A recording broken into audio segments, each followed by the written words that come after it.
नमस्कार डियर, मैं सी रविशंकर बात करेंगे suggested answer of advance management accounting old course के लिए सीए के और न्यू कोर्स का strategic cost management and performance evaluation पे। तो सजेस्टेड आंसर के साथ हम तैयारी में हैं और पूरी तैयारी के साथ हमने इसको टेलीग्राम चैनल पर ऑलरेडी अपलोड कर रखा है। आपको जाना है वहाँ से डाउनलोड करना है। मुझे एक और चीज़ आपको नोटिस में डालना है, जैसे हमने पहले ब्रह्मास्त्र भी रिलीज़ किया था, कुछ इंपॉर्टेंट क्वेश्चन के लिस्ट भी अनाउंस किया था टेलीग्राम के थ्रू, इस बार सोचा है यूट्यूब के थ्रू लाने के लिए, ताकि यूट्यूब पे फटाफट आपको कुछ डिस्कशन भी कर लेंगे और क्वेश्चंस का सिलेक्शन बता देंगे जो आपके एग्जामिनेशन के लिए इंपॉर्टेंट होगा। तो यूट्यूब पे बने रहिएगा। सबसे पहले अच्छी बात यह है कि सजेस्टेड आंसर ऑफ ए के क्वेश्चन जरूर टेढ़े थे, लेकिन मुझे नहीं लगा क्वेश्चन की फ्रेमिंग में कहीं गलती है। मैंने इसकी खूबसूरती बढ़ाने के लिए मैंने थोड़ा सा फोटोज़ ये सब डाले हैं ताकि आपको दिखने में थोड़ा सुंदर लगे। सुंदर चीज़ें थोड़ी सी पढ़ने में मज़ा आता है।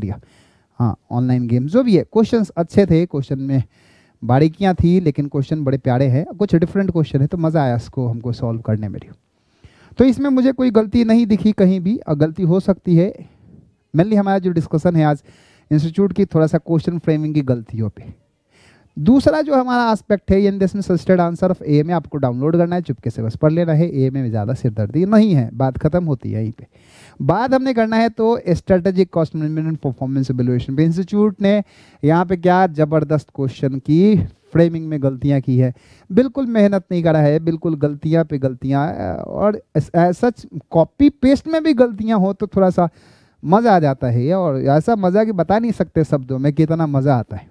खैर, हम इंस्टीट्यूट को टारगेट नहीं कर रहे, हम बस आपको समझा रहे हैं कि क्वेश्चन जब आप उस क्वेश्चन को पढ़ें तो दिमाग नहीं लगाएंगे, क्योंकि दिमाग हमने ऑलरेडी लगा रखा आपके लिए। तो सजेस्टेड आंसर के लिए हम बात करते हैं, लेकिन मैं फिर से बता दूं, क्वेश्चन पे हमने डिस्कशन नहीं करना, ना आंसर पे डिस्कशन करना है, क्योंकि क्वेश्चन आंसर आपको लिखित होगा, रिटन में होगा, तो आपको डिस्कशन की जरूरत नहीं पड़ेगी। अगर पड़ेगी तो आप कमेंट बॉक्स में लिखिएगा, हम जरूर रिप्लाई करेंगे। और क्वेश्चन ज़्यादा होंगे तो हम यूट्यूब पे एक छोटा सा वीडियो भी बना के डाल देंगे, या तो लाइव आ जाएंगे ताकि आप डिस्कशन कर सके। ये आपको बताना पड़ेगा कि क्या चाहिए आपको, थोड़ा सा तो कमेंट लिखना पड़ेगा ना, है तभी तो पता चलेगा। पहला क्वेश्चन केस स्टडी का था, सिंपल सा केस स्टडी का है। ताजमहल आपको घुमाने की बात कर रहा है, साथ साथ इसके आसपास को जो फील्ड है ना, इस फील्ड के बारे में, इसकी सफाई को कैसे रखा जाए, इस पर कमेंट्स है। और बड़े बखूबी क्वेश्चन था, बखूबी हमने आंसर दिया है, ज़बरदस्त। बात दूसरा पहलू का है, और दूसरा पहलू है हमारा वैल्यू इंजीनियरिंग की। वैल्यू इंजीनियरिंग टारगेट कॉस्टिंग का एक क्वेश्चन है, बढ़िया क्वेश्चन है। Value added, non value added aspect आपको तो पता ही है, तो क्यों नहीं हम थोड़ा सा और बात कर ले इस एस्पेक्ट में। क्वेश्चन चैप्टर नंबर 4 कह ले, चैप्टर नंबर 10 का कॉम्बिनेशन कह ले, जो भी कॉम्बिनेशन कह ले, लेकिन क्वेश्चन है, हम क्वेश्चन साथ साथ पढ़ेंगे बेटा। तो हम एक साथ साथ पढ़ने की कोशिश करेंगे। NEC furniture limited is leading manufacturer and supplier of furniture for a student of pre primary classes. The full cost of one set comprising one table and one chair. छोटे बच्चों डिज्नी वर्ल्ड से related कुछ चीज़ें बात करेगा, तो हमने photo लगा दिया, थोड़ा दिखने में आपको खूबसूरत लगे। खूबसूरत चीज़ वही बात, आँखों को अच्छा लगेगा तो पढ़ने में अच्छा लगेगा। तो ये कहता है कि हमारा टोटल कॉस्ट जो है, फुल कॉस्ट में टोटल कॉस्ट जो है सो 900 रुपये पर सेट का है। एक सेट का खर्चा 900 रुपये का। The company has fixed it's selling price 30% return on investment 45 lakh rupees. 45 lakh rupees का कितना परसेंट यार अपने को चाहिए? अपने को 30% चाहिए। अब सवाल है कितने यूनिट्स पे चाहिए, पहले ये अगर पता चल जाए कितना यूनिट्स पे, फिर मजा आ जाएगा। कहता है क्या आएगी, the company produces and sells 6000 sets per annum. Relevant cost data per annum are as follows. कुछ इस तरह से डियर, अगर आप एक खर्चे जोड़ेंगे, और एक खर्चे जो हैं कितने के लिए, एक्चुअल प्रोडक्शन के लिए होगा, एक्चुअल कॉस्ट का डेटा एक्चुअल प्रोडक्शन के लिए, तो इसका सब निकालेंगे, देख लेंगे कितने यूनिट्स के लिए। और ये यूनिट्स कितना दिया अपने, 6000 का है। एक काम करते हैं बेटा, इसको जरा 6000 से डिवाइड कर लेते हैं, 6000 से। अगर आप इसे 6000 से डिवाइड करेंगे तो 225 का आएगा। तो सेलिंग प्राइस के फिक्सेशन में फुल कॉस्ट प्लस यानी 900, यानी हमारा जो सेलिंग प्राइस होगा 1125। अभी का प्रेजेंट सेलिंग प्राइस होना चाहिए 125 रुपये का। डियर, आपको पता है जहाँ वैल्यू इंजीनियरिंग होता है, नया डिज़ाइन बनता है, तो वो आता क्यों है भैया? टारगेट कॉस्टिंग के कारण आता है। टारगेट कॉस्टिंग क्यों आता है? क्योंकि मार्केट में कोई नया कंपटीटर आ जाता है जो आपके प्रोडक्ट को कम्पीट करता है, या जिस कंपटीशन को कम्पीट करने के लिए अपने आपको मार्केट में रखने के लिए आपको अपने सेलिंग प्राइस को घटाना पड़ता है।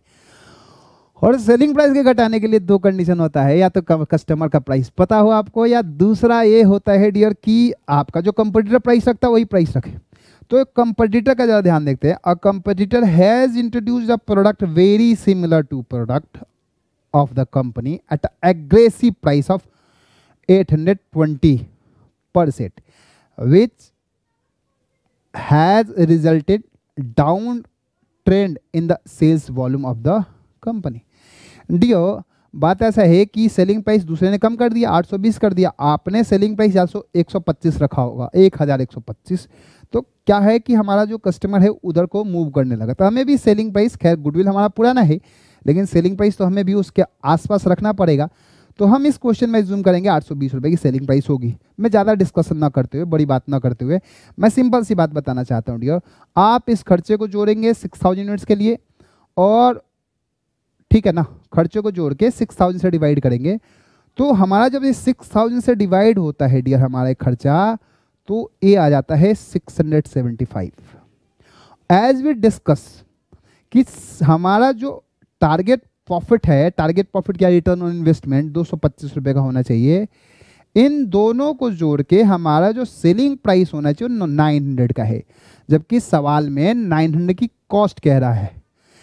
एक मैं बात छोटा सा बताना चाहूँगा, जो क्वेश्चन सेटर थे ना डियो, उन्होंने क्या किया ना कि वहाँ पे सेलिंग प्राइस हटा के टोटल कॉस्ट तो कर लिया, लेकिन टोटल कॉस्ट में मॉडिफिकेशन नहीं कर पाए।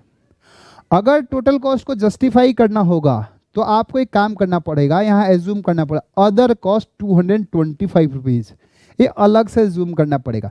लेकिन हमने ऐसा कुछ नहीं किया है, क्योंकि टेबल में जो भी डिटेल गिवन है वो 675 को ही जस्टिफाई करता है, इसलिए हमने इस क्वेश्चन को जो सॉल्व किया है 675 के अकॉर्डिंग सॉल्व किया है। मैं फिर से कहूँ, इंस्टीट्यूट को रेक्टिफाई करने के लिए आप 225 रुपये का, 225 रुपीज़ का एक अदर कॉस्ट एज्यूम करेंगे तो जस्टिफाई हो जाएगा, लेकिन क्वेश्चन की जो फ्रेमिंग है वैसा नहीं होना चाहिए। यहाँ पे हमारा जो टोटल कॉस्ट होना चाहिए था वो होना चाहिए 675 रुपीज़, या क्वेश्चन के आंसर जो क्वेश्चन का फ्रेमिंग होना चाहिए था, सेलिंग प्राइस 900 रखते तो बात बन जा सकती थी, लेकिन इंस्टीट्यूट ने जो भी फ्रेम किया, चलो ठीक है कोई बात नहीं, यहाँ पे एज्यूम अदर कॉस्ट किया जा सकता है। एक और मिस्टेक है उसका, तो मीन्स अगर कोई मुझे जवाब दे देना कि कैसे उन्होंने लिखा है तो मैं तो सर्वर पटक लूँ।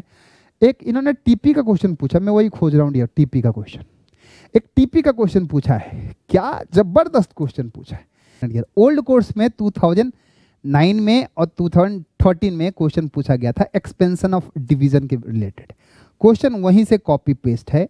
और आप लोग कहेंगे भैया ओल्ड कोर्स की रेलिवेंसी नहीं है, तो मैं बता दूं ओल्ड कोर्स की बहुत ही ज़्यादा रेलिवेंसी है। तो ओल्ड कोर्स का पीएम जो था वो तो आपके लिए बहुत ही रेलिवेंट है, अगर आपने सही से पढ़ा होगा तो मौज होगा।